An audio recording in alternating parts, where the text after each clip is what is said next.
room smells of walnut oil and wet plaster. A mild sweetness pried open by the sour breath of vinegar. My fingers shine with a skin of gold dust I cannot justify, and the candle throws a slender blade along the edge of my metal compass. I am listening to a line I have not yet drawn, as if the air were thinking. A moth taps the rim of the glass like a soft metronome, wings powdered with studio chalk, its body believing heat has a doorway. I sort my tools by temperature, not by name. The warm ones for flesh, the cool for watering bone. Somewhere outside the Arno exhales a slow note, and my hand answers in silence. On the table lies a fake seat from my boyhood, wrapped in vellum like a secret confessed to time. Beside it a broken lute string, copper bright words snapped mid-song. The seat and the string face each other like two halves of a decision I still owe. If I plant one, which music will grow? I was born where water studies stone, in Vinci with its terraces of olives that write in shade. My mother's hands smelled of must and bread, the way a new morning smells when it is certain of itself. She taught me to notice the color inside a shadow, and to square a loaf with a humble knife so each slice believes it is first. My father kept parchments that rustled like restrained weather, a notary's comfort piled into neat weatherproof hills. I loved him with a distance that paperwork prefers, ink that looked at me and then looked past. Yet he brought me a small olive wood box one winter, empty, and I understood that emptiness is an instrument. I filled that box with a river stone, a crow feather, and a nail dug from a door hinge.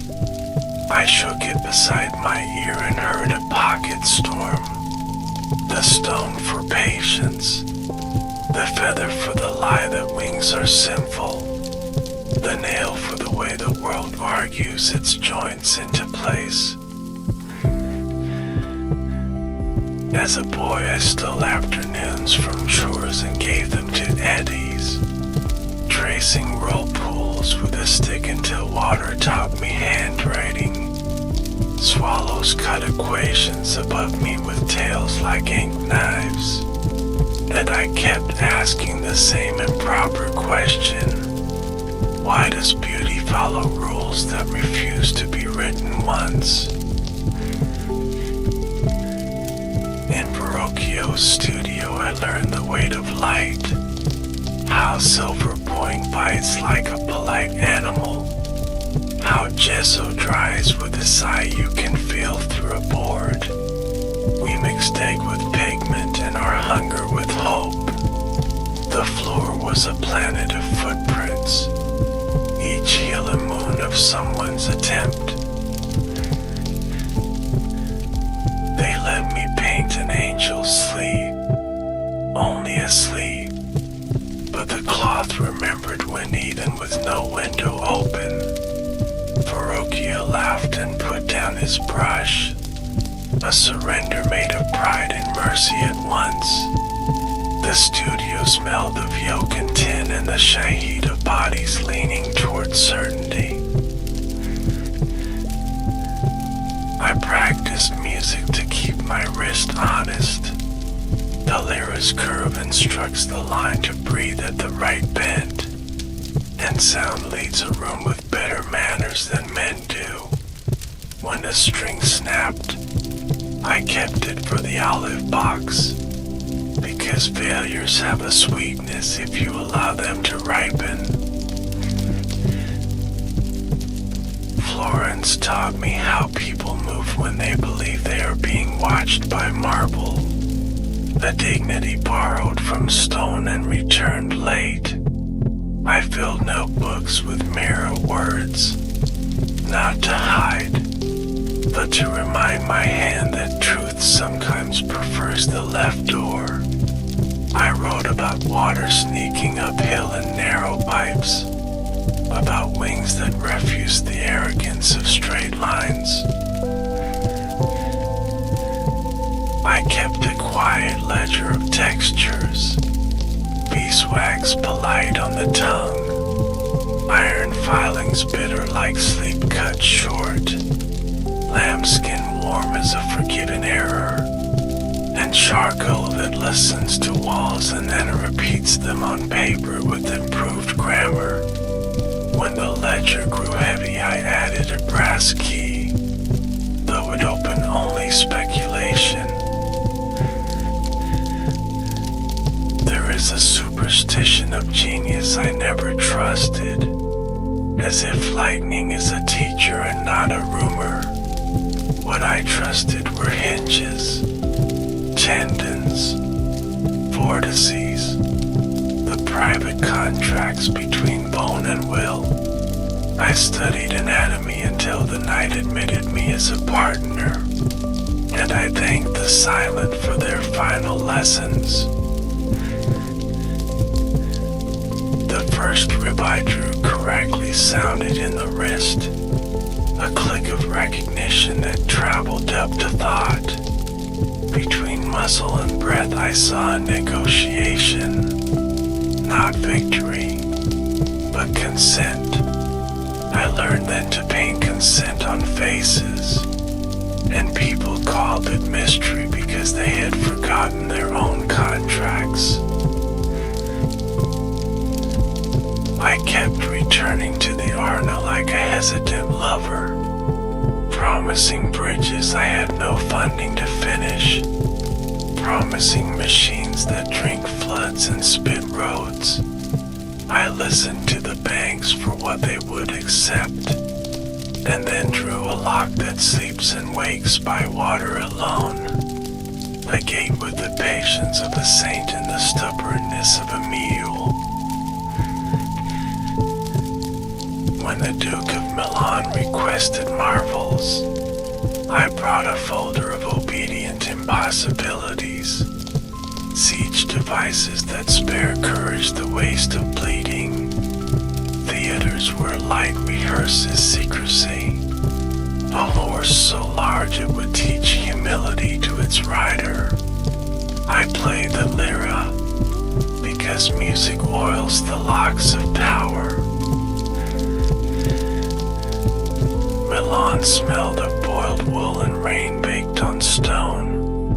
I learned its weather by how pigeons landed on statues, spiced meat in winter, fountains that cough in August. I sketched servants as they forgot themselves, and nobles as they remembered. Between those two poses lives the portrait a city deserves. The horse swallowed ears I loaned it willingly, clay mountains shaped by my thumbs, ladders of argument leaned against its flanks. We built furnaces to melt an ambition into bronze, and war came like the boot into a puddle, splashing away the careful sky. I kept the hoof print in my olive box, pressed into wax, proof that desire touched earth. They call me impatient with finishing, as if endings must be pinned like butterflies. I say air deserves the last brush stroke. I fog edges until truth finds its own chair. Sfumato was not a trick. It is courtesy. The world prefers to arrive without trumpets. I once opened a cadaver's cheek like a curtain and found a theater of threads, each string rehearsing a vowel of expression. How could I ever again paint a smile as if it were a single word? Since then my portraits carry polyphony at the mouth, and people lean closer for the rest of the sentence. In storm seasons I studied the alphabet of wind, how it writes its name on grasses and flames, how it folds a gull into geometry. I built wings the size of my stubbornness, then asked the hill to keep my secret. The machine breathed once under me like a foe practicing courage, then returned me to the practical earth with dignity. Failure kept me clean, like rain that refuses to flatter a statue. I tightened linen over frames and thought about the mercy of second attempts. In my box I placed an apricot pit from a day I almost flew. Its heart promised gentle against the nail's argument. Seed and metal balancing each other like justice and appetite. Ludovico wished for a supper that would be a city, so I drew a room that teaches hunger its proper grammar. Walls where bread earns shadows it can share. 13 men set like numbers inside a problem that touches God. I chose plaster over patience and the wall remembered. Yet even as it forgets me, the scene keeps breathing. A boy brought me a wounded kite once, its wing torn where pride meets weather. I stitched paper with hair from my brush, and the kite wrote its gratitude on the air. I added a shred of that paper to my box, because repaired things sing a key I cannot afford to forget. I write questions to myself as if to an older brother. Why does wet charcoal taste of iron tears? Why does a circle comfort even a frightened mind? Why do hands remember tools we have not yet invented? I answer in diagrams that behave, and in sketches that misbehave politely. Once in a small storm of politics I packed lightly. The olive box, 3 notebooks bound with a leather thong, the compass, and a broken string. I left a studio full of almosts to the mice who admire beginnings, and I walked to a city that spelled its name in canals, ready to speak with water again. Venice taught me how light behaves when it believes it is being watched by salt.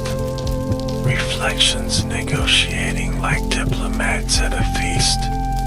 I drew war machines that prefer mercy, bridges that lift their own eyebrows without complaint, a diving bell that keeps secrets without drowning them. The sea asked for proof, and I promised later. I love later. It is the studio where hope rents a corner, where the broom leans thinking it has time to grow into a tree, where unfinished faces keep their privacy. Yet I have learned to let some laters become never, because never is also a frame, and it keeps certain wonders from being manhandled. When I hold the compass against the skin of a map, I hear the faintest click, as if the world were consenting to be measured today. Not humbled, only translated. I widen the legs and leave room for rivers to argue, because serious argument improves accuracy. The portraits ask for silence before they begin. I let the sitter count their griefs until they miscount. Then I take the first line from the moment relief enters the eye. My good likeness starts where arithmetic fails. I hold my breath until the line decides, and then I let air finish the sentence. I kept a piece of cypress under my pillow during a season when sleep walked past my door. Its resin taught my thoughts to braid more slowly. In dreams I saw a square arguing with a circle about how best to love a body. I woke laughing and drew a man where both shapes could be right. A joke that turned solemn as soon as the ink dried. Not all patrons pay with coin. Some pay with permission. Some with interruptions I learn to cherish later. Some with rooms where the windows understand me. I accept each and file it in the olive box as a tone, so that when I paint I can hear how the world prefers to be spoken. I return to the fig seed tonight, the one wrapped in vellum. I almost planted in a cup of ground scraped from the Arno bank. Then I stop, because keeping a beginning unbegun can be a kind of art. The seed understands and does not accuse me. If you ask what I regret, I will answer in textures. Plaster that gulped at the brush and lost its appetite too soon. Bronze that could not afford its own birth. A wing that believed me until evidence arrived. And the faces I met once in a doorway that needed whole seasons. I keep them near, not to ache, but to tune my hand. The candle shortens, vinegar breath softens. The moth accepts at last that warmth can be admired from a distance. I close the olive box and it answers with a small wooden vow. Tomorrow I will carry it to the river, open it to the east, and let the stone remember the current aloud. I will listen until the line I did not returns to me and asks for a quiet piece of paper. And if the paper agrees, I will begin again with a sleeve that still remembers wind, a mouth rehearsing two truths at once, and a horizon that keeps its distance like a well-mannered guest. For this is the only country I claim, the Republic of Attention, where even a seed can hold a city if you let it. Morning peeled itself from the river like wet linen, cool and obedient to my hands.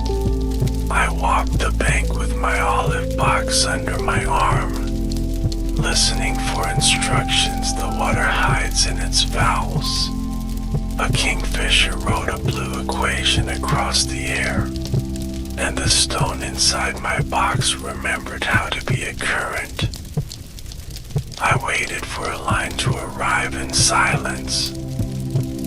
It came as a crescent reflection, the kind that tells a bridge where to belt. I bowed with it and the day consented. I returned to the studio and moved the tables like chess, always two squares toward light and one toward shadow. Apprentices fetched gesso that breathed in shallow sighs. I sharpened charcoal on the stone that had smelled of river, and tested it with the smallest spiral of a hair, a curl that promised a portrait if patience held. Patience is my truest patron, more loyal than dukes, more punctual than coin. I paid it with hours and salt on my wrist. Anatomy called again with its private grammar. I set candles in an arch like a quiet cathedral. Opened the arm where tendons tune the hand, and read the music printed under skin. The flexor spoke in ropes, the extensor in wire. Both negotiated a knuckle with courtesy. I drew until wax cried down the brass, then closed the page with thanks, because gratitude studies accuracy. Courtiers arrived with speeches disguised as questions. Could light be instructed to behave as velvet? Could a hall swallow echo without swallowing song? Could a pageant make mathematics visible to the drunk and the devout? I answered with mock-ups that breathed with pulleys and silk. The moths approved, learning new paths around lanterns that moved like planets. The Duke smiled in the currency of patronage, a promise heavy as a purse, light as a rumor. I stored it beside the broken string, or repainted the margins of our maps. Commanders wanted rivers disciplined into moats and mills. I rode out with engineers whose laughter rattled in armor like spare bolts. We measured soils with our boots and our doubts. I sketched a mobile bridge that packed itself like a soldier's prayer, and laid its spine over water without complaint. The field tested it with honest mud, and it held as a good sentence holds, bearing weight without losing music. I sent the drawing to my ledger of textures. Cesar Borgia hired my eyes for a season of sharpened breath. We moved like weather through towns that had learned to veer weather. I drafted fortresses that listened to wind as if it were a spy. Angled walls teaching arrows to forget ambition. I slept with my compass under my cheek like a round dog, guarding dreams from straight minds. In a stable that smelled of iron and hay, I met a groom. He asked if the big horse ever finished.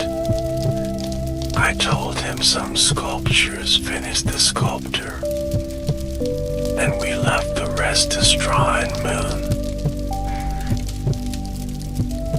Between campaigns, I studied storms as accountants studied ledgers, precise in their excess. I wrote how Auguste tears a banner into grammar. Clause, pause, shout. I built a little machine that drinks the sky's anger and turns it into turning. A crank that hums even under scolding rain. Apprentices laughed until it lifted a bucket, then grew devout without admitting it.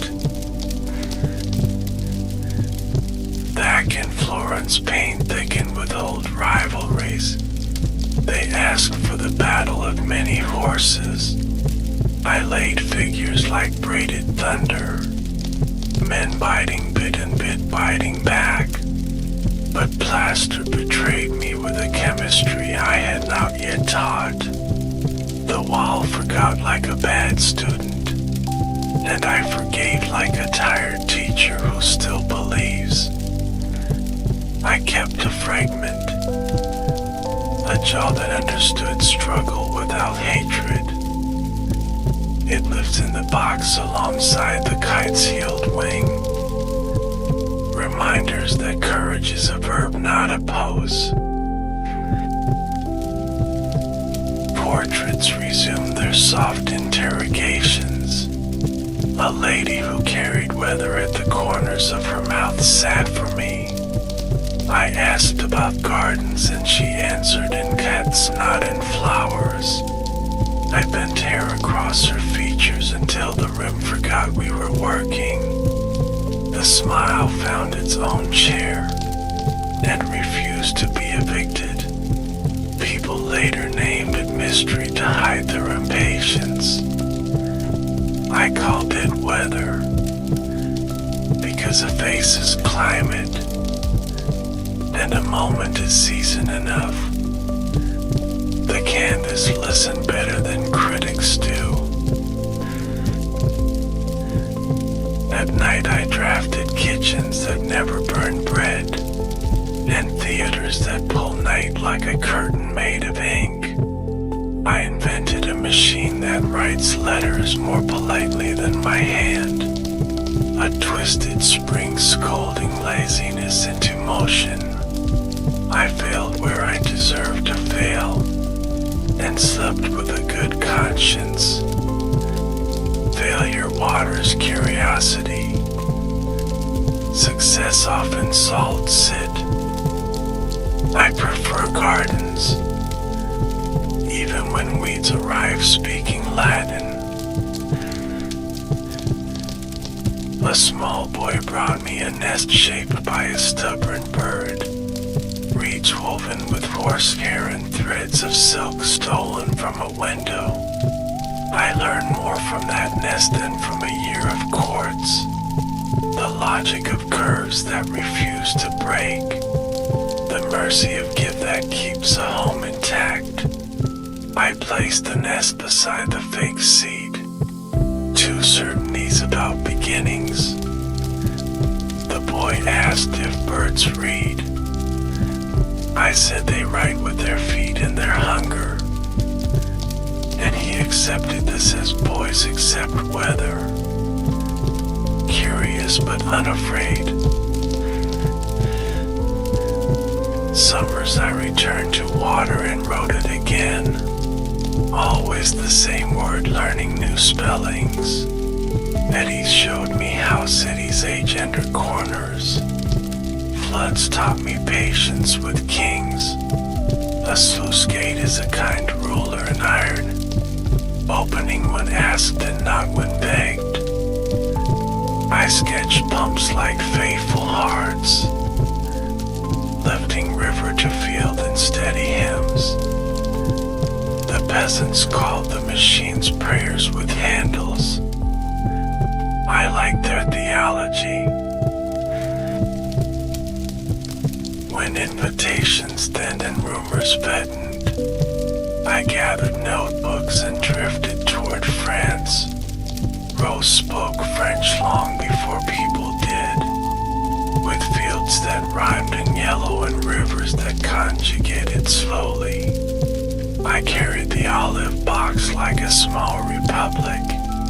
Inside, the crowd of my useful doubts.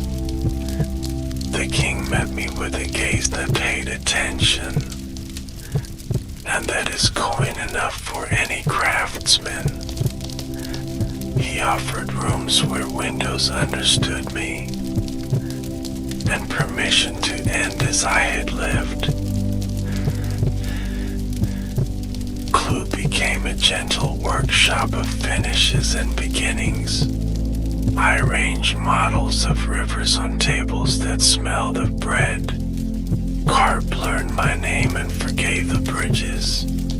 I tuned automata to bell with modesty, and drew feasts where geometry sat incognito among fruits. Sometimes the king asked for a story of storms, and I poured wine as diagrams. He liked the parts where sails remember humility. I like the parts where humility remembers sails. We agreed on whether as gentlemen agree on music, nodding at the same unhurried measure. Age rearranged my tools into quieter arguments. Brushes asked for smaller prayers.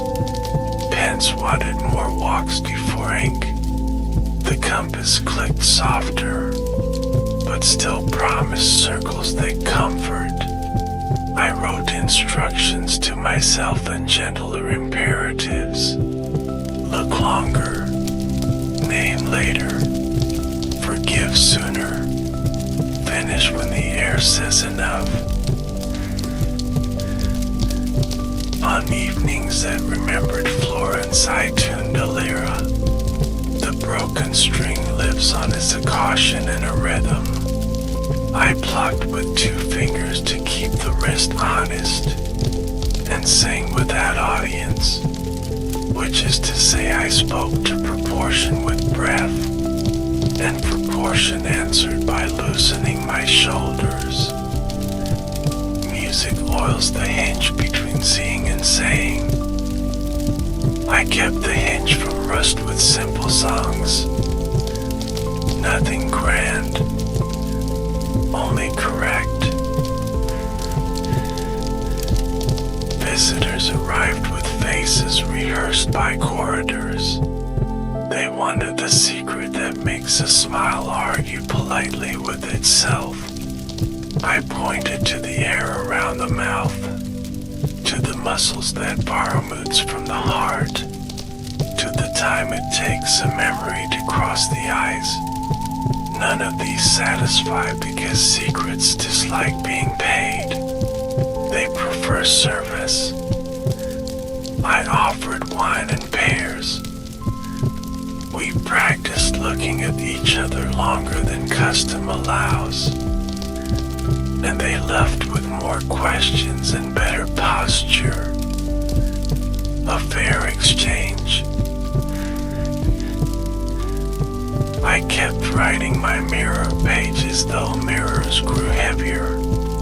The left hand still a loyal conspirator, the right a patient translator. I wrote a note for my younger self and tucked it near the seat. Plant when you cannot continue, and watch, for watching is also work. I did not plant, I watched, and the watching planted me instead. Roots threading quietly through gratitude. Some nights my hands remembered the horse in a furnace. I would wake with thumbs aching for clay. I soothed them with wax and a little bronze dust, molding a fold that fit on a spoon. A nation of patience hidden in its paused step. I set it in the box where the hoof prints slept. Together they made peace between failure and form. I touched both before sleep, like 2 small bells that ring mercy, and call the day to a gentler accounting. When pain began to stealing from my fingers, I dictated weather to a young hand with listening bones. He learned to breathe at commas and to rest at rivers.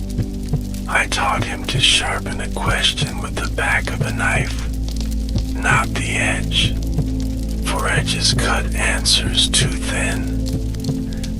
He asked where invention lies. I said in the treaty between on rigor, signed daily with sleep and doubt, witnessed by bread. I began to order my artifacts as a cartographer orders coasts. The nail beside the string, the stone beside the nest, the seed beside the full, the compass over all like a round moon, each an an address for a letter I had already written with years. I labeled nothing. Labels arrest motion. Motion is my confession and my defense. The box closed with its wooden vow, and the room fell gently into order. I will sleep soon and let water do the rest. The Arno has long practiced carrying what I could not finish. The saint now studies for the same examination. I trust both rivers degrade kindly, not with flattery, with flow. Tomorrow I will ask the king for more sky in the windows, not for me only, for the moth that still attends my lamp with diplomacy, and for the line I have not drawn. If I leave before it arrives, let the line find this room patient.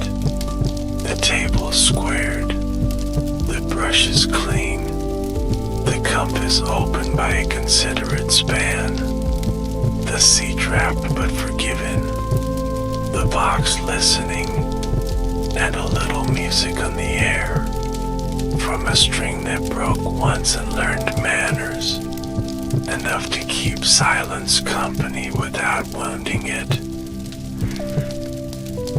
Spring in France studies color differently than Tuscany. The greens kneel, the blues advise, and clouds rehearse sculpture over the fields. I wake in clue with the wrist a little stubborn, but the eye willing. The king's people pass like courteous weather through my door, asking for automata that though without pride, and canals that carry pears as gently as nuns carry bread. I sketch you the window that keeps bees. Their talk warms wax into arithmetic, hexagons agreeing as citizens agree when granaries are full. On the table the olive box waits with old patience. I open it and count my small republic. Stone, nail, string, seed, nest, hoof print, full, compass, each object to parliament, each with a vote on what the day should be. A courier brings rain on his cloak and news that asks for geometry. A river sulks around a town and must be persuaded. I draw wares like soft hands, and culverts that whisper to the current. Here, not there. Here, not there. The king reads over my shoulder with the courtesy of a tall man lowering his height. We speak of patience as if it were a tool we could lend. At dinner he asks for a story of Florence without politics. I give him flour and water in the way light clings to a baker's arm at dawn.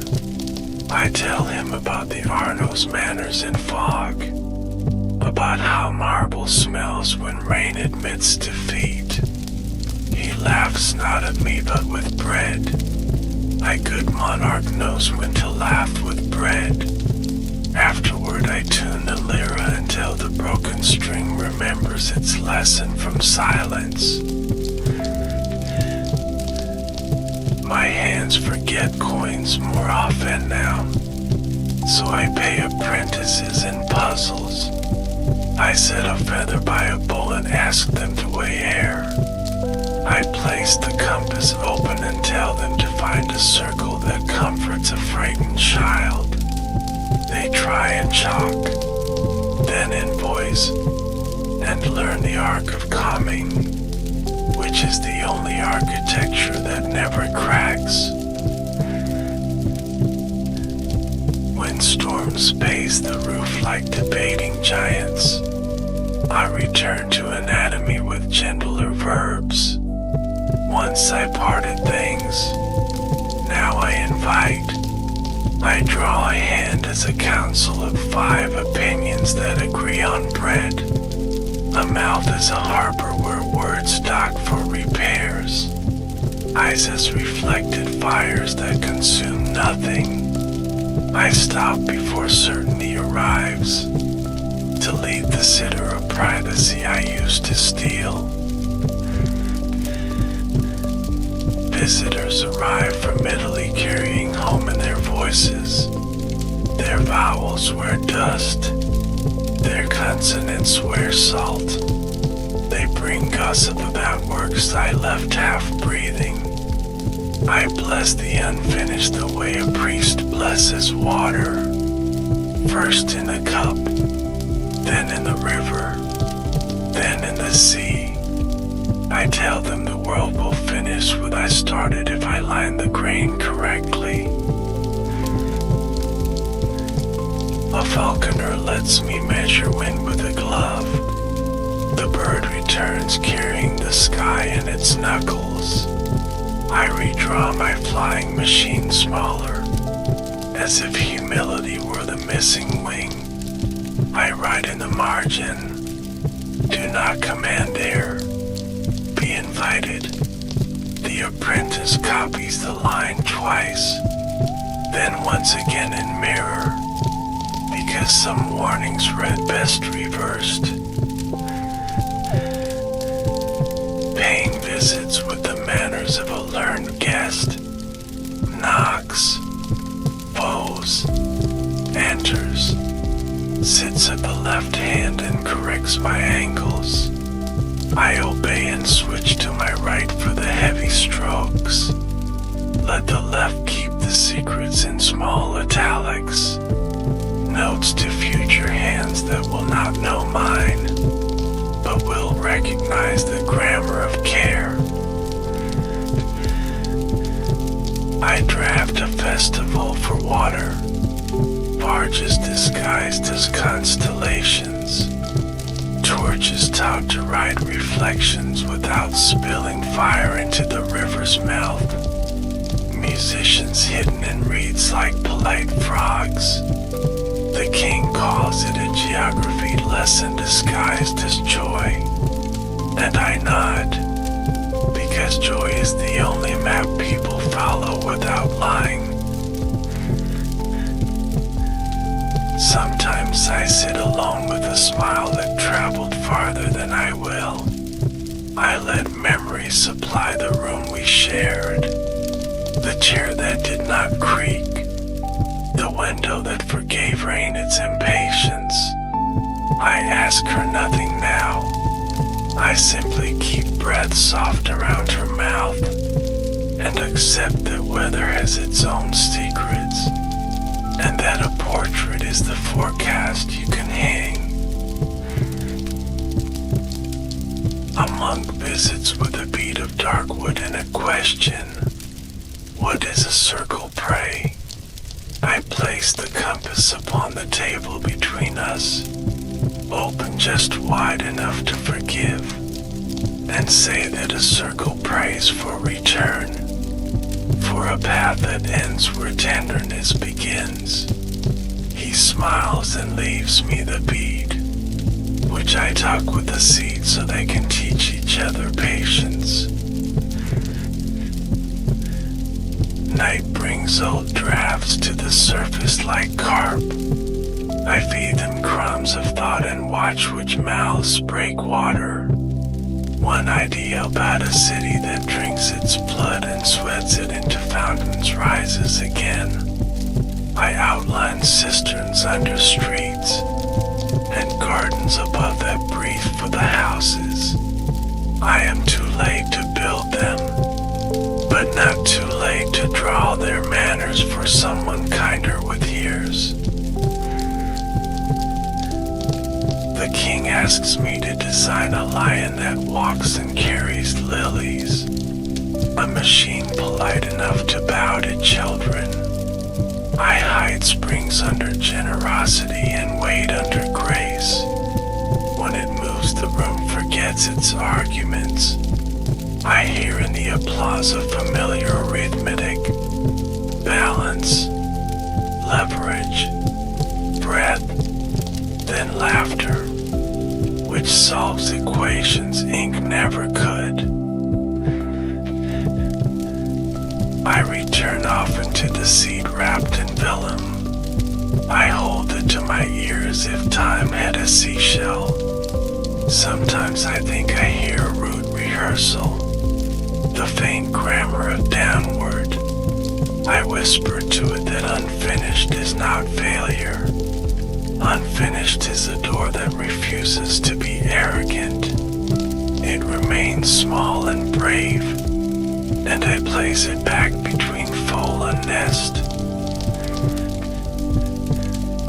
Letters arrive from Italy like sparrows, quick, specific.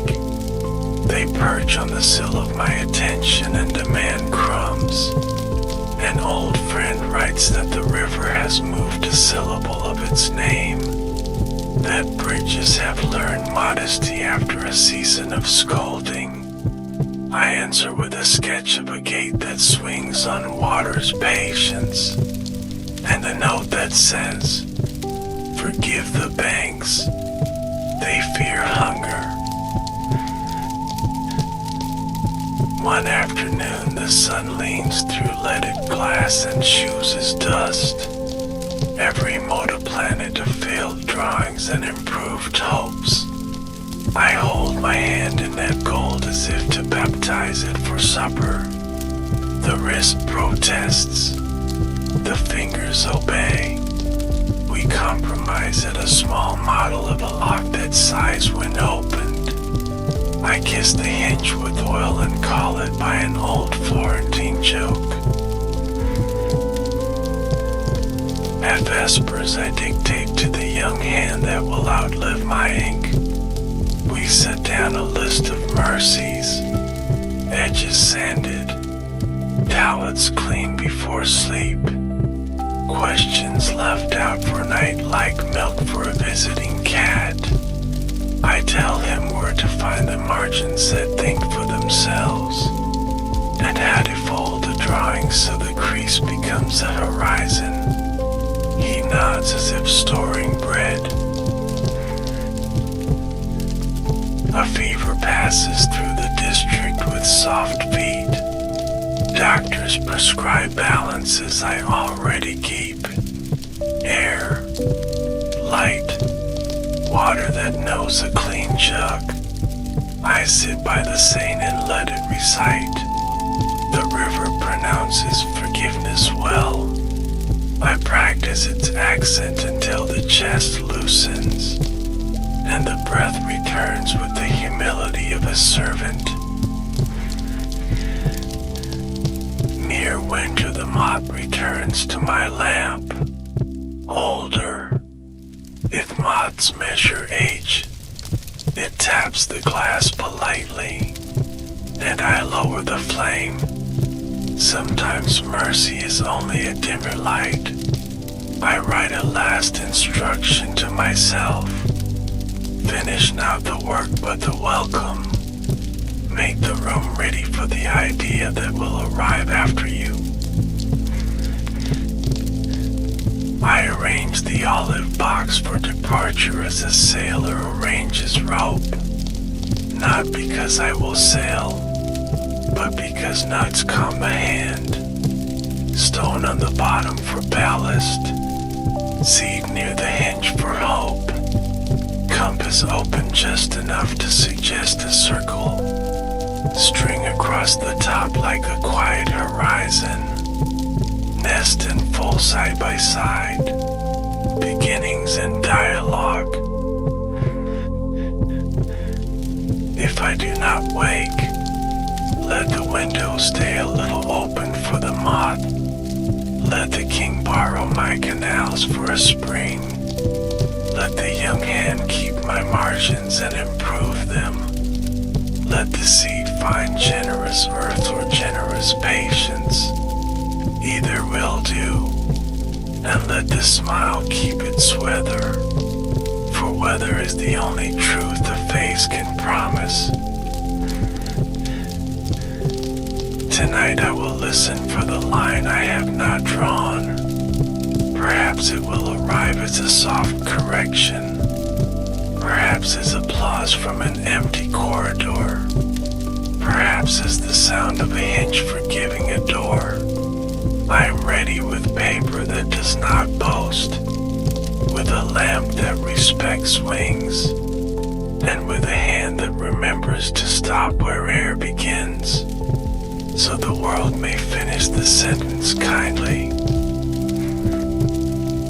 Autumn gathers politely outside my window, leaves practicing their descent with the courtesy of courtiers.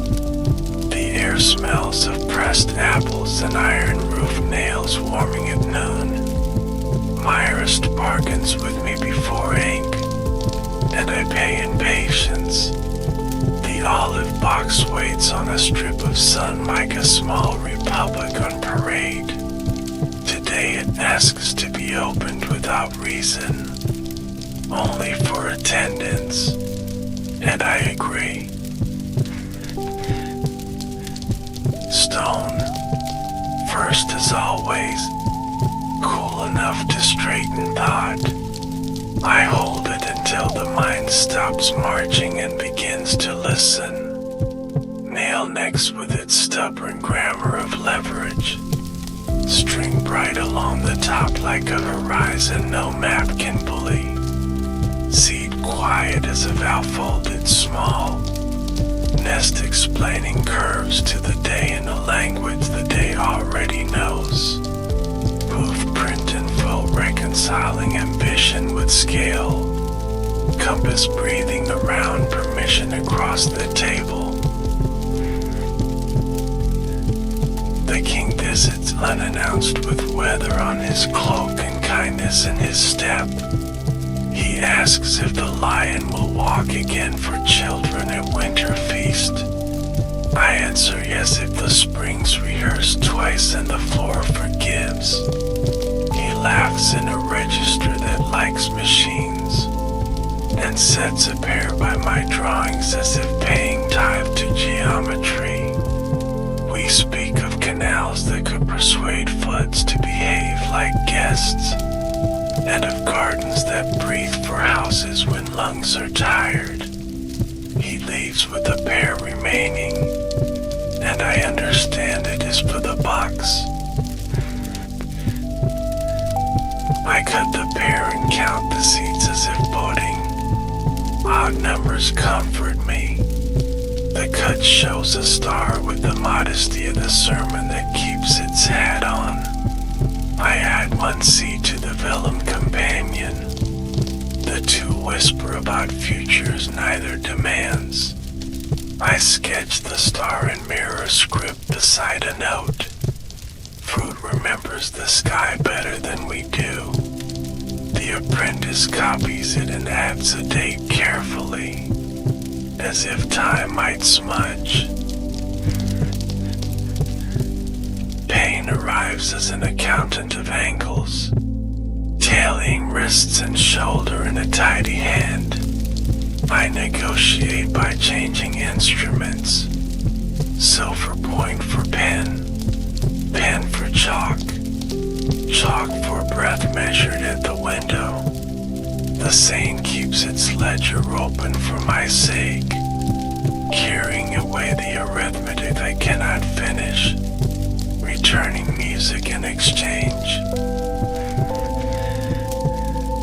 A letter from Florence arrives with breadcrumbs pressed into the seal. I smell home before I read it. Friends write of a workshop where my old easel still leans like an aging soldier at peace. They say an apprentice teaches children to fog the edges so air can finish the sentence.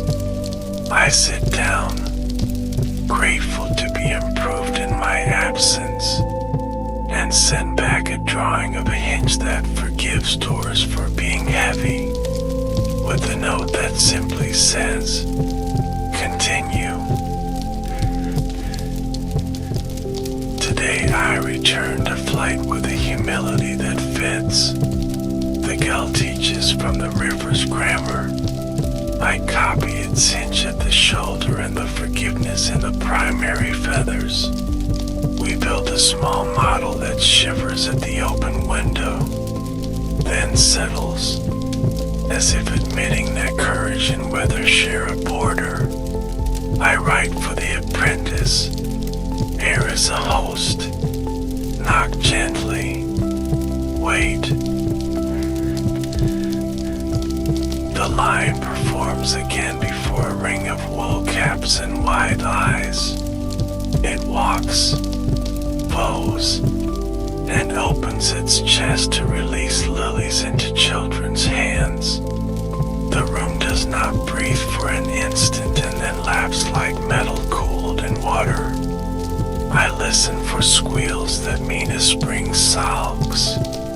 Hear none, and allow myself a private pride, not the tower kind, the well kind.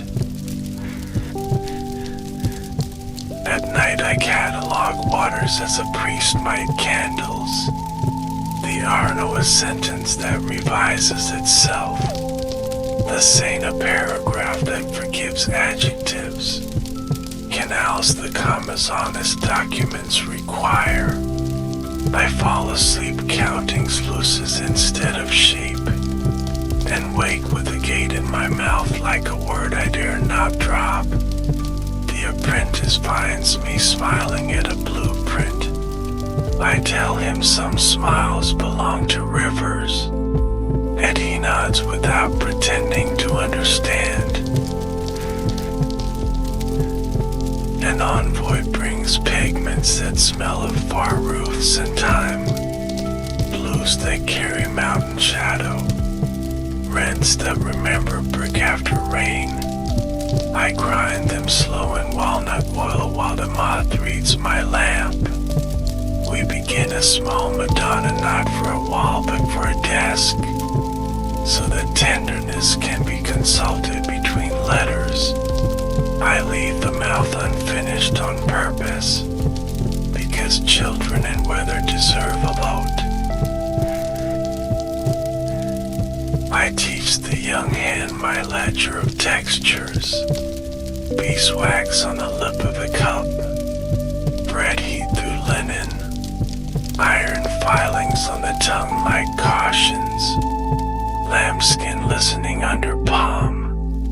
He writes the list with an attention that oils the future, then asks for a final entry. I add silence as a felt weight on the chest when a drawing chooses to breathe. He underlines it twice and puts down the pen. We walk the orchard behind clue repairs, study gravity as philosophy. Trunks twist like old premises corrected late. I show him how a graph teaches two trees to share a sentence. He asks if people can graft. I say yes, through listening and through bread, which is listening for hunger. He laughs and pockets a leaf as if it were a diploma. Winter rehearses on the far hills. Breath makes little treaties at the lip. I move slower between table and window, setting out paper early as host set salt. The aulic box remains open most days now, like a chapel that trusts its congregation. Sometimes I find the full move near the compass, apprentice mischief, or perhaps the box arranging its own counsel. A sister from a nearby convent brings a question wrapped in linen. Can a machine be humble? I show her a pump that lifts water as if it were carrying a child, never splashing, always returning the handle to the hand gently. She tries it and smiles with an accountant's satisfaction. We speak of kitchens where steam kneels at windows without fogging them. She leaves with a drawing folded like a blessing. The mirror pages grow denser and kinder, margins full of arrows that do not bark, notes to myself that begin with please. Do not force color into light, invited to sit where shadow is thinking. Do not command the wrist, ask the shoulder for a small favor. I realize I am writing to the boy by the stream in Vinci, and I let him answer in at ease. A messenger from Rome brings complications folded tight, rumors of paper quarrels and marble moods. I pour him warm wine and show him the lion's spring, how generosity stores energy for later. He leaves cider, and I return to a sketch of the city that sweats its blood into orchards. Someday a kinder century will build it and call it obvious. I accept the delay as part of the design. At Vespers, the king sits by my lamp and asks what I fear. I say only questions that harden without water. We agree to keep a basin on the table of state, where policies can soak until their edges soften. He laughs and promises me a silver bowl for misbehaving decrees. I give him a drawing of a ladle with the Latin for patience on the handle. He pockets it like contraband, pleased. The moth returns and taps the glass in a rhythm I now trust. A code that means lower the flame for smaller wings. I obey, and in the new dusk the Madonna's mouth breathes of its own accord. Not a miracle, only a correct silence.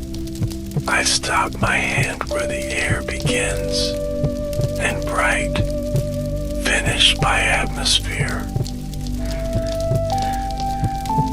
Sleep grows closer.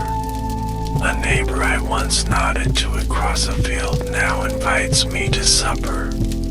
I dress the table, not with silver, with the box. Stone center for ballast.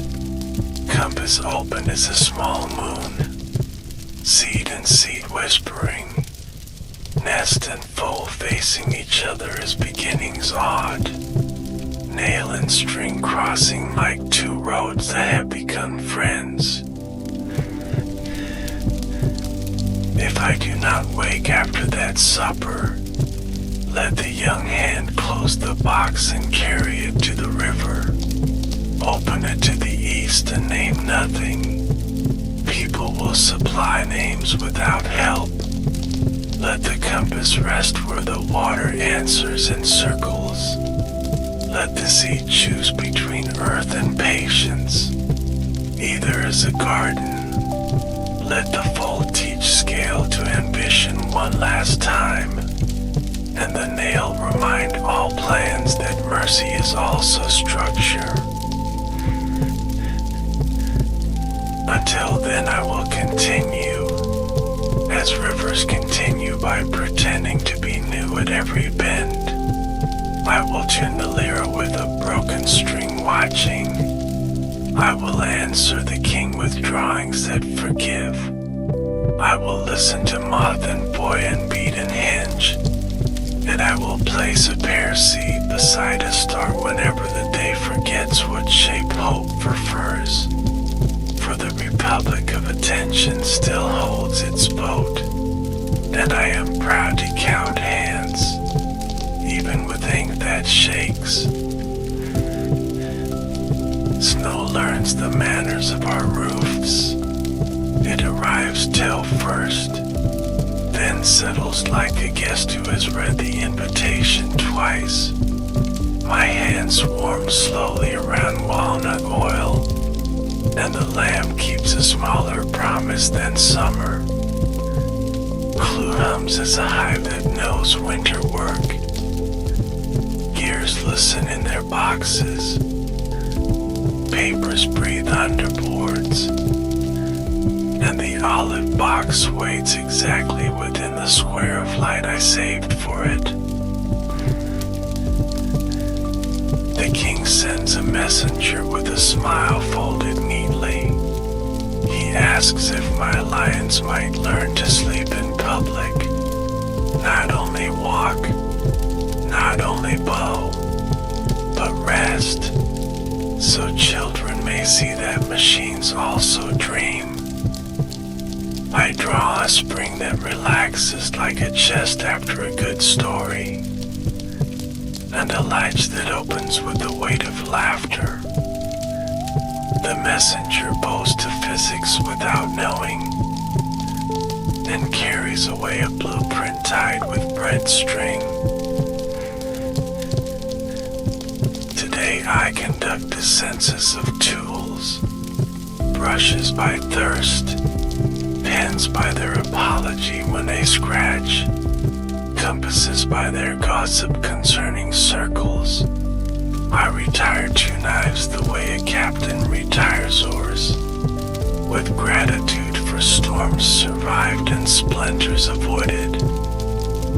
The young hand asks if steel grows old like fruit. I say yes. Sweetness turns to story, and we store both carefully. I wake from a dream in which the Arno and the Seine exchange water like letters, each learning the other's accent in eddies. When I walk to the river, the cold writes its thin signature on my breath. I answer with a small bill that persuades the spine to be humble, and I practice forgiveness on the frost before it thaws. Forgiveness melts cleaner than anger, and leaves fewer stains in the ledger of textures. I make a note to teach this to the boys, using ice and ink. The Madonna for the desk decides a new shadow. It climbs the cheek like a thoughtful vine, and pauses beneath the eye as if listening for news. I put down the brush where the air begins, and let breathing finish the paragraph for me. Sfumato is a courtesy I keep learning, a way to leave room at the table for silence. The canvas accepts the spare chair without complaint, and the room grows kinder. An envoy from Amboise requests a fountain that speaks softly in winter, not in water, but in steam. I design a mouth that warms its own sentence as it rises, a grammar of copper and patience, so old men can read their memories in fog. He runs a finger along the drawing as if checking a scar, then kisses the paper in the church's passion, and I pretend not to notice in case God is shy today and prefers engineers. Pain edits my alphabet again, thinning the crossbar of T and the long spine of L. I move to chalk which forgives, to charcoal which remembers thumbprints kindly, and to breath which asks only rhythm. The young hand reads my mirror notes aloud. He stumbles on verbs I once commanded. I replace them with please, and we both grow lighter.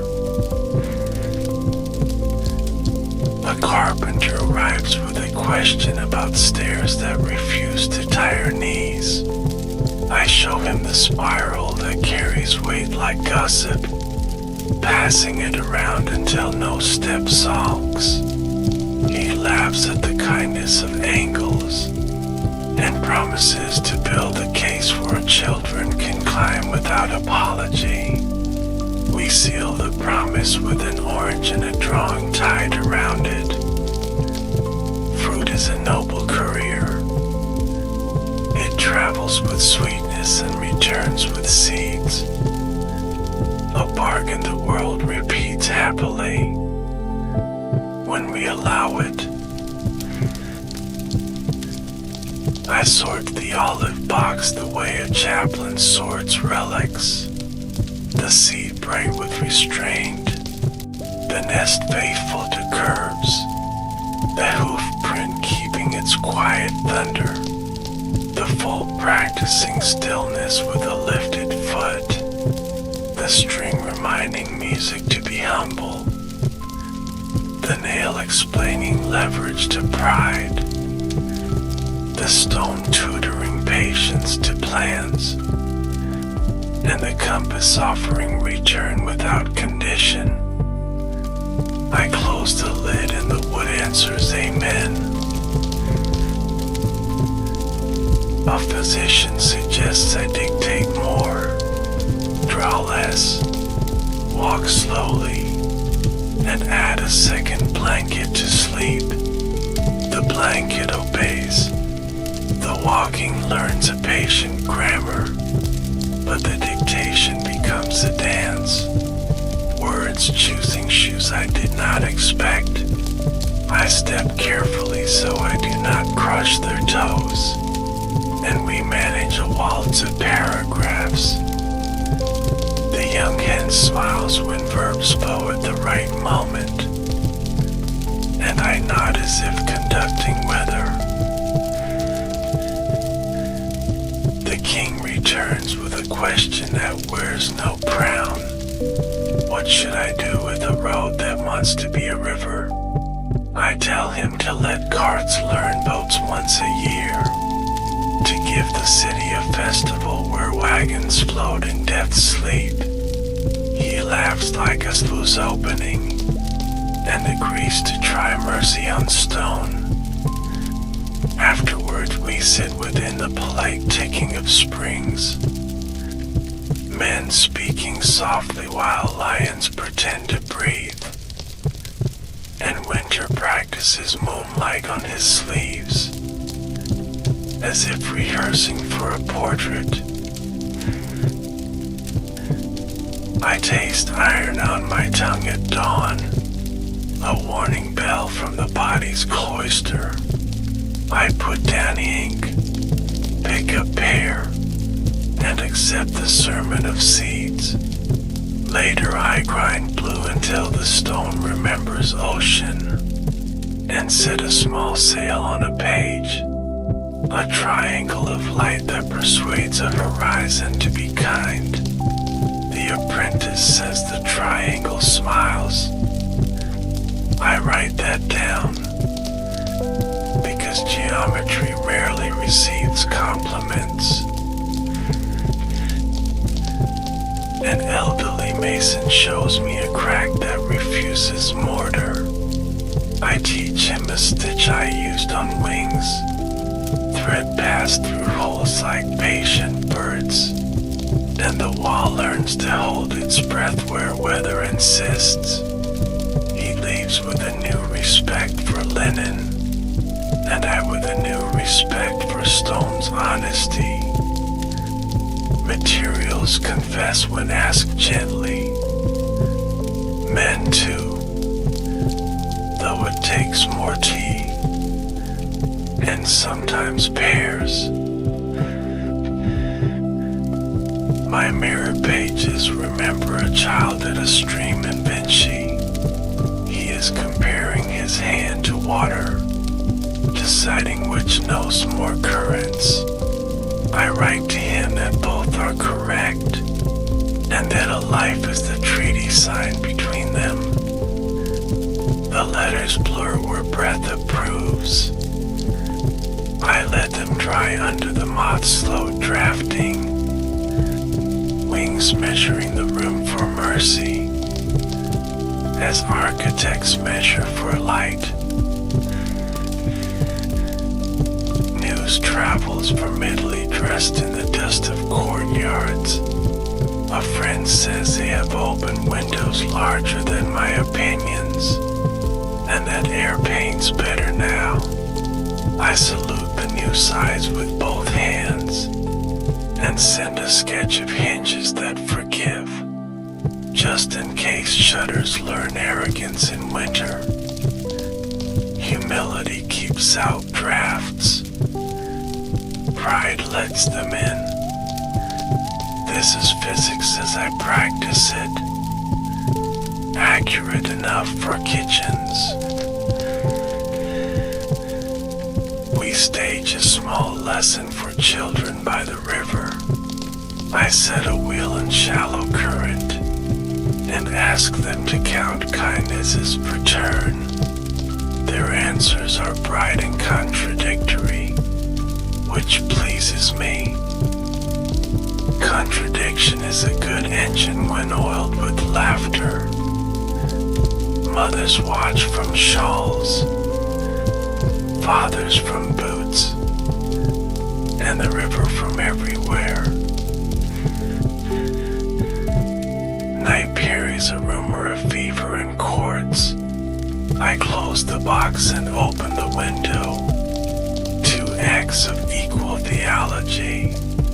The moth arrives on time and edits the lamp to gentler grammar. I hear the lion's spring exhale on its shelf. A little kingdom going to sleep with dignity. I bless the shelf with a touch of oil.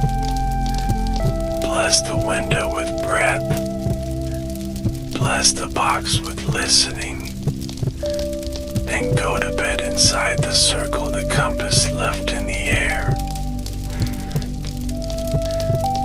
In the morning the wrist is obstinate. I bargain by dictating rivers. The young hand writes with tide sense, slowing where boats would land, hastening where reeds would sing. We create a chapter called Bridges That Apologize. Every drawing thou slightly to the banks, a courtesy that lengthens stone-like breath, and keeps panic from the mortar. Calm is the best additive. A traveler from Taurus brings a broken astrolabe. Its needle soaks like a catted bath. We open it carefully and find rust arguing with purpose. I polish with patience until the quarrel tires, then promise the instrument a sky it can keep. The traveler cries a small honest tear, and I, who once failed a horse in a wall, accept the kindness of one repaired star. The king asks if I will walk his gardens. We move among pears that study gravity and roses that study visitors. He speaks of succession as water speaks of banks. Cautious, fair, I speak of hinges again, and of doors that swing wide without bruising their frames. He laughs, promises more sky from my windows, and leaves a glove by accident that smells of horse and ink. I add a glove to the box for a day, to borrowed sweater. Leather speaks in low counsel to stone and seed. I listen and hear a sentence I needed. Finish welcomes, not wonders. I return the glove with thanks, and finish 3 letters that I waited too politely, each folded along a crease that could be a horizon, if unfolded by a kinder century. A faint shaking moves into my right hand like a tenant, pays rent in light coins of humility, and insists I draw slower. I obey, and discover edges that breathe bitter, places where I wish to speak and now may. The young hand says the lines have grown merciful.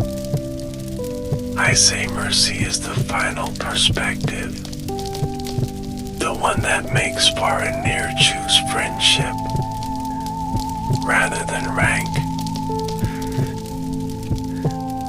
I prepare a small bequest of instructions to sharpen questions with the backside of knives, to lower flames for moths, to keep a basin near decrees, to weigh air with feathers when markets grow rude, to let hinges forgive doors daily.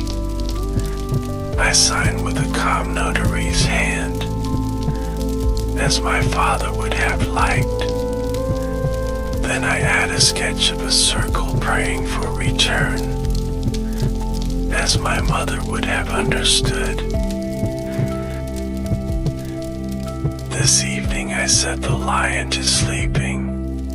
The room learns quiet and rings, from machine to wall to window to orchard. I place the seed on my tongue for the briefest anointing, then return it to its vellum chapel. I listen for the line I have not drawn. It approaches like a pre-slave to vespers, not hurried, only inevitable, with steps that correct the floor. If I travel tonight within sleep, I will carry only the box in the mind, the stone for patience, the nail for structure, the string for music, the sea for permission, the nest for curve, the hoof print for promise, the fold for scale, and the compass for return.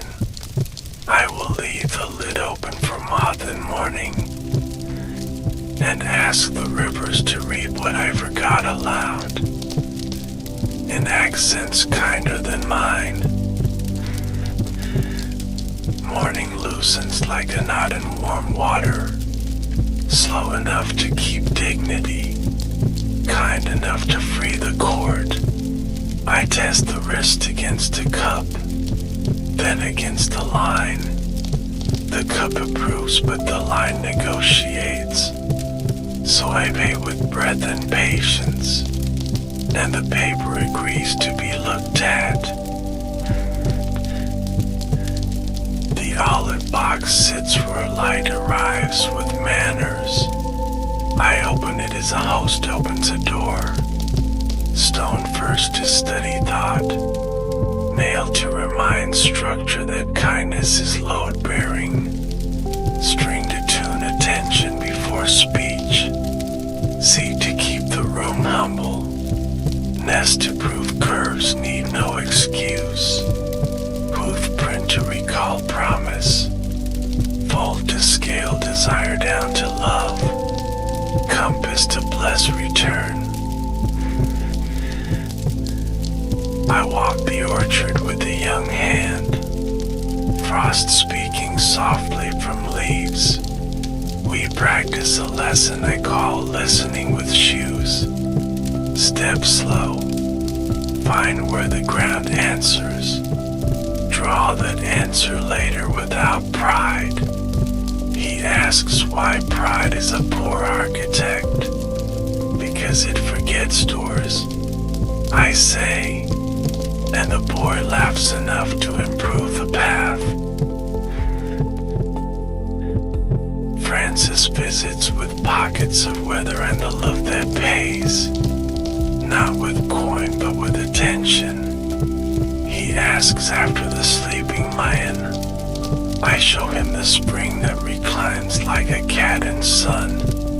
He touches the mechanism the way kings touch infants, careful not to own them.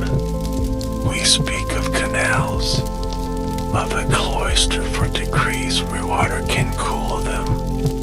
He promises me a basin as wide as a promise, and I promise him patience measured in locks. A pilgrim arrives with an egg folded into parchment. He wants a map to where grief stops shouting. I draw a bench beneath a poplar, two pets arriving without competition, and a small fountain that speaks steam in winter. I add a note. Sit until birds forget you're a question. He presses the drawing to his chest and bows to the seat on my table, as if thanking beginnings directly. My hand drops a brush and does not apologize. I accept this cold as medicine, move to chalk that forgives, and to words that carry their own scaffolds. I dictate a chapter called Obeying Air. The boy writes, do not push, invite, show edges where they can breathe, and stop where atmosphere asks to finish. At noon a mason returns with news of the stitched wall. It holds, not by force, by courtesy shared among stones. He gives me a chip that bears the seam like a healed scar. I place it near the nail for conversation. Iron and limestone exchanging parables while we drink. Wine behaves better in the presence of repaired things. It remembers to be grateful. The Madonna for the desk learns a new quiet at the lip, a syntax of breath that children understand. I leave the corner of her mouth in treaty with light, and wipe the brush as if dismissing a chord gently. The moth approves by not striking glass, a rare compliment, the kind that keeps a room obedient to mercy. A winter fair curls through amboise with cinnamon and honest mud. I stand beneath a banner that humbles the wind. Children mob the sleeping lion with mittens. They listen for the wooden breath and swear they hear it. I do too. Craftsman's phantom. The sound of springs remembering how to be ribs. I bow to the illusion because illusions also pay taxes. At night pain sets the table and takes the large chair. I give it soup and ask it to pass the salt. Manners soothe even tyrants. Afterward I write a small creed for aching hands. Tilt the page to favor grace. Call muscles by their rightful names. Praise tendons when they refuse applause. And measure victory in letters finished, not in distance run. The young hand brings me a box he made. Poor walnut, but brave joinery. He asks what a box is for. For listening, I answer. He frowns, so I place in it a pebble, a thread, and a feather. Shake, and we hear whether we can carry. His face opens like a window taut battered hinges. A scholar asks me to justify my mirror pages. I say I write to my left hand as one writes to an elder, with respect and the slight rebellion of youth. Also, mirrors remind us that truth is legible from both sides when patience holds the glass. He nods into his beard and steals a proverb for later. I let him. Zeph politely done becomes tradition. Storms rehearse beyond the walls and cancel themselves. The saint stays, drunk with reflections, sober with current. I lower the lamp for the moth and for thought, and line the box with a scrap of linen that remembers wings.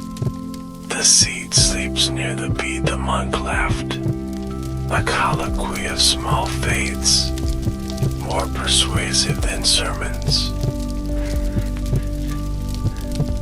In the morning the king's glove returns to my table by accident again.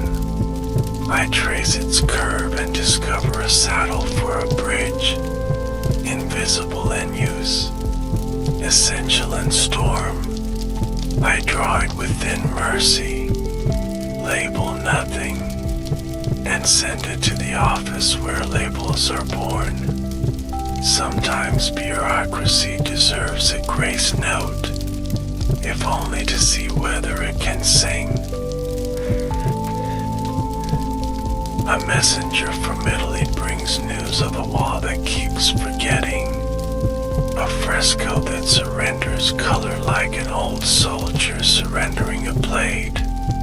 I tell him not to mourn what was never made for the damned, and to set candles where viewers will be kind. He asks what to tell the faithful. Tell them breath always pains after the brush leaves, and he writes it down with a puzzled gratitude. I draft a letter to failure.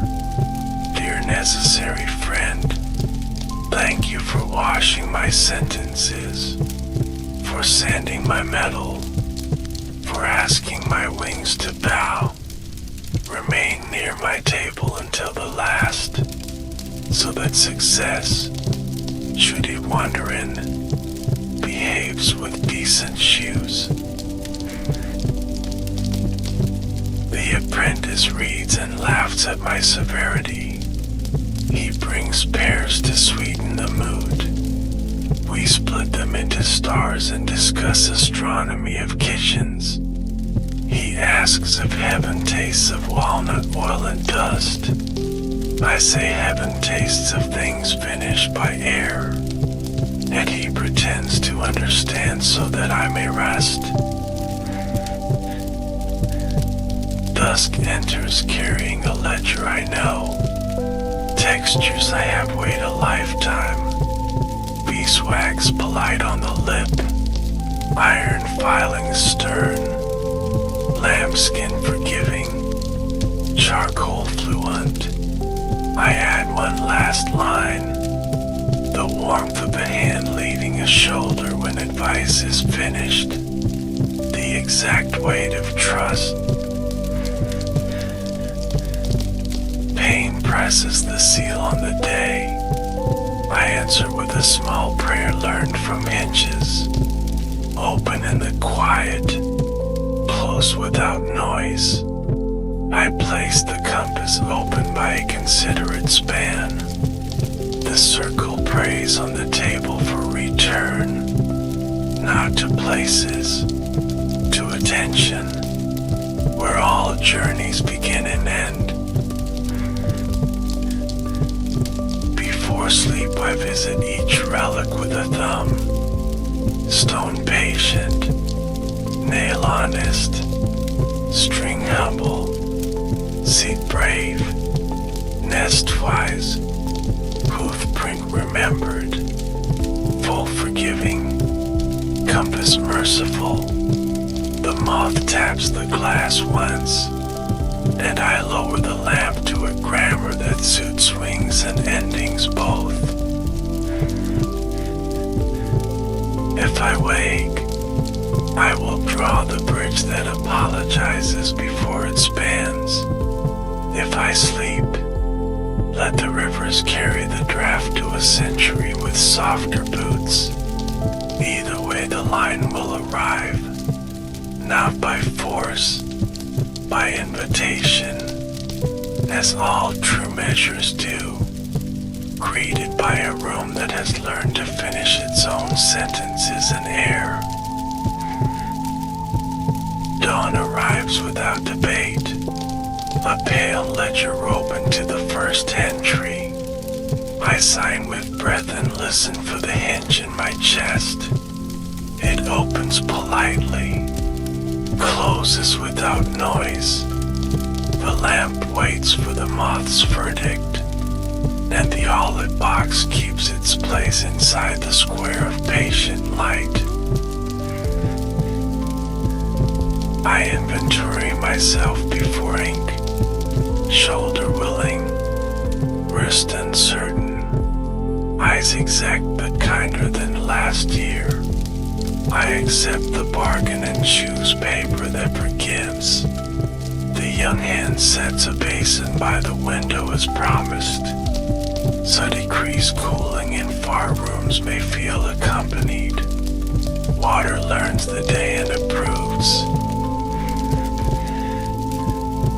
We open the box, stone first to steady the parliament of thoughts, nailed to remind the mind that structure is a form of love, string to tune attention to humility, seed for permission to begin small, nest to teach curves the grammar of safety, boothprint to remember promise without boasting, fold the scale courage to kindness, compass to bless return before departure.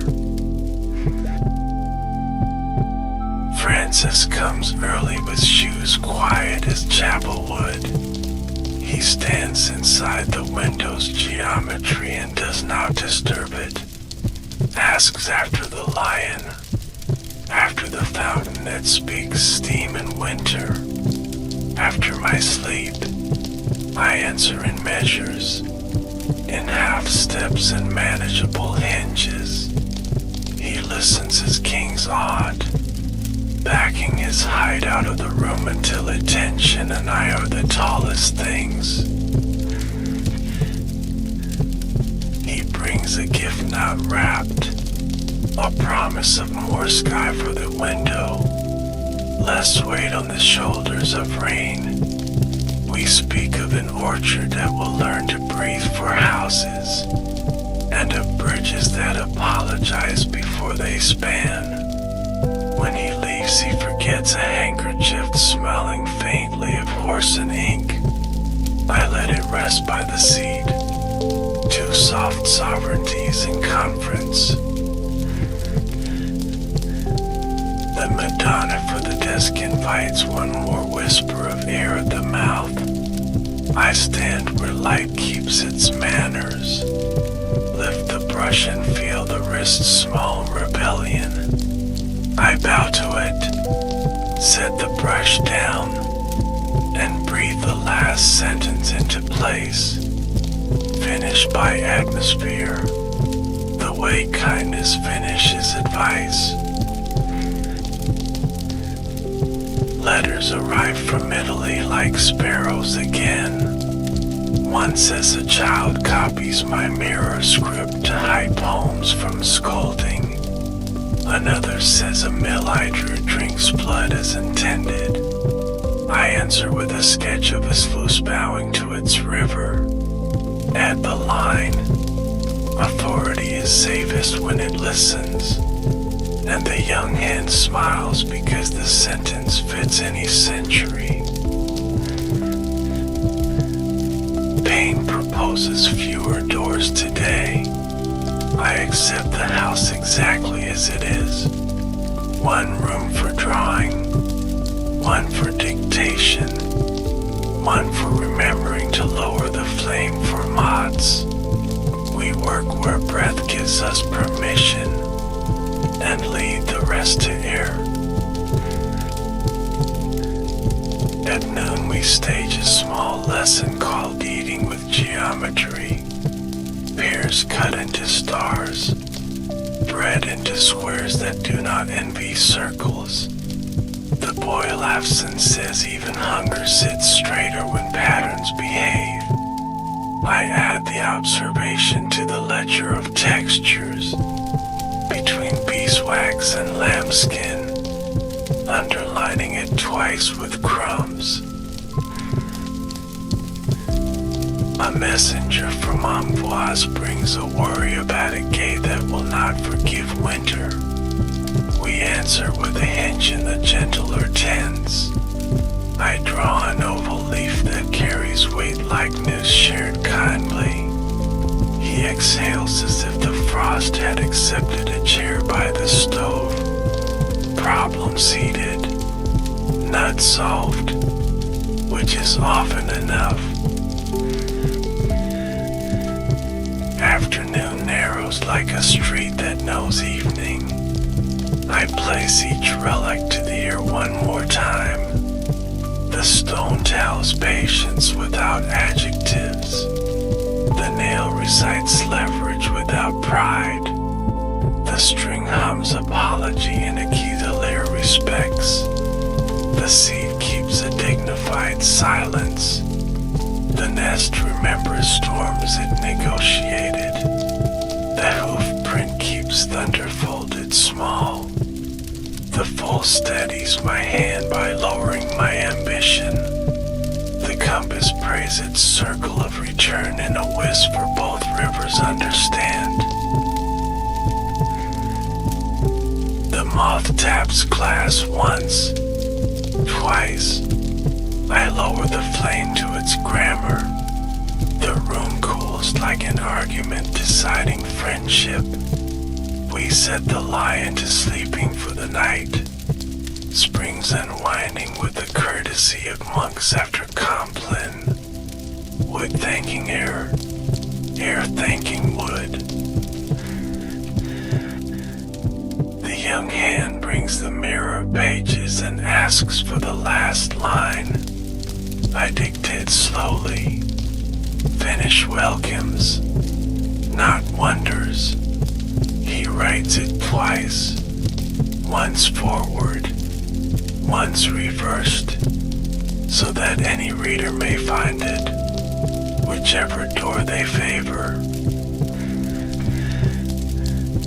We carry the box to the window and let the saint read it. Water studies each token like a careful scribe, approves the stone with a nod of current, admires the nest with a wrinkle of reflection, calls the compass by its true name, return, and I feel a soft treaty signed at the lip. Evening sets an extra chair for sleep. We place the bead the monk left on the table, the king's handkerchief beside it, the ledger of textures open to beeswax and bread. I breathe the room level, then add one more instruction for those who will enter after. Lower flames for wings, raise windows for questions. I ask the boy to bring the basin. We float a pear seed as a boat for the smallest traveler. He laughs softly and names it permission. I salute. The seed rides a coin of sky without complaint. A correct courtesy between fruit and future. We watch until the water forgets our faces and remembers only light. Night unhooks itself from the rafters and sits. I place the compass open by a considerate span.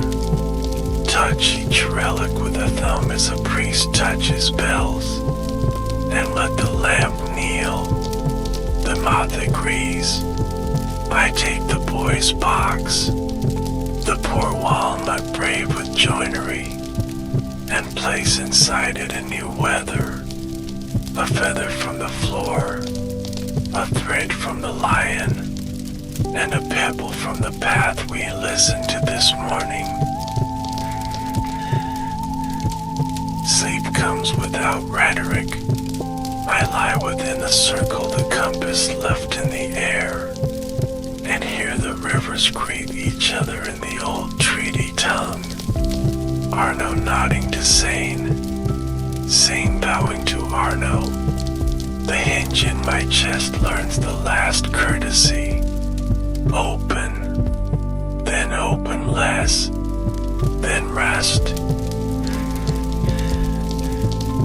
If I have left anything, it is arranged, not concluded.